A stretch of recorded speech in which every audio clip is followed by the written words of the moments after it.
Ja sam se javila oko tačke 17 o poslovanju radio televizije opštine Kovačice. Dakle, što se tiče ulaganja u ovu kuću i u njihovo poslovanje, navela bih primjer naše jedine lokalne televizije koju finansira naša opština i naši građani i rekla bih samo kako izgleda njihov cenovnik. Cenovnik političkog marketinga, to smo imali priliku da vidimo pred izbore u junu. U predizbornoj kampanji za izbore 2. juna opozicija nije imala ni jedan dostupan termin na ovoj televiziji, dok su se predstavnici SNS-a redovno i vrlo često pojavljivali na njoj. Koliko je TV OK prihodovala od ovih pojavljivanja, od ovih gostovanja? Ja ću samo pročitati ovako. U jutarnjem terminu 1 sekund košta 1800 dinara. 1 minut je 108.000 dinara. 30 minuta pojavljivanja u jutarnjem programu ove naše lokalne televizije kao da se pojavljate na BBC-u. Znači, košta 3.240.000.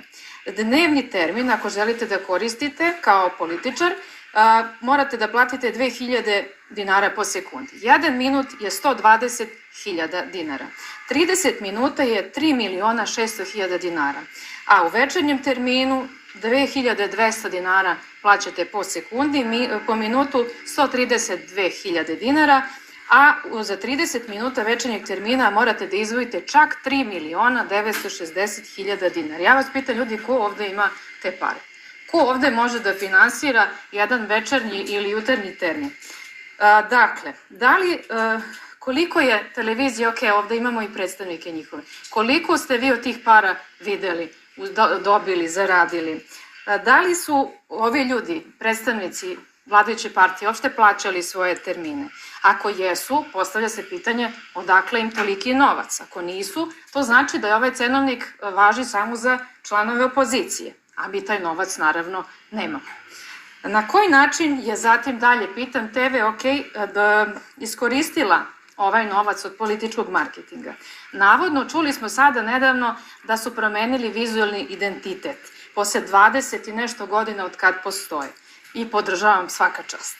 Logo koji smo videli kao njihov novi vizualni identitet realno može da napravi dete u 2. razredu osnovne škole koje se malo bolje razume u računare i u kompjutere.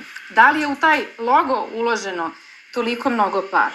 Šta je konkretno urađeno, kupljeno, nabavljeno, obezbeđeno radnicima ove televizije? Ako znamo da je već godinama muku muče i sa tehnikom, i sa platama, i sa uslovima rada. Znači, ja ovom prilikom apsolutno ne kritikujem radnike televizije OK, već kritikujem politiku uprave ove televizije, koja u apsolutnoj kontroli vladajuće partije radi isključivo u njihovom interesu. Evo, mi smo nedavno tražili, pošto je prikazana sednica, poslednja sednica, znači prikazana je u nekom iznenadnom terminu koji nije uopšte bio planiran. Kažu, izmenjena programska šema sa vizualnim identitetom, izmenili su i programsku šemu i pitali smo, a kada mi možemo da dobijemo taj snimak, pošto nismo stigli, nismo tada bili, imali smo svoje aktivnosti i prikazano je u terminu kada većina građana Kovačice ne može da vidi tu sednicu. Znači, cilj ide se ka tome da što manje ljudi, oni koji bi možda hteli da čuju o pitanjima od javnog interesa, koji su od javnog značaja za sve građane naše opštine, nismo dobili, znači zvaničan uput sam uputila direktorki televizije, dobila sam odgovor, kaže, mi smo doneli odluku da je program i ova sednica, javna sednica koja ima veze sa svim građanima opštine Kovačice, gde mi diskutujemo o temama, evo sad o budžetu. Budžet se tiče svih građana. Znači, zašto mi nemamo pristup tamo? Kaže, pa imali ste, to je pušteno. Pa kakve veze ima što je pušteno, ako je pušteno u terminu kada niko živ ne može da ga gleda, osim par domaćica i 3 penzionera. Znači, valjda je poenta o tome da što više ljudi to može da vidi. Znači, mi smo dobili odgovor da su oni doneli odluku da je to intelektualna svojina televizije Kovačice koju plaćaju građani opštine Kovačice. Pa vi vidite da li je to realno, da li je to logično, da li je to prihvatljivo uopšte. Dalje, ja kažem, podržavam sve one koji rade na toj televiziji. Ja sam lično sa svim ljudima sa TV OK imala godinama izuzetnu saradnju. Imala sam mnoge projekte u ovoj opštini, svaki su ispratili, ja zaista ne govorim o tim ljudima. Ja govorim isključivo o ljudima koji donose takve političke odluke.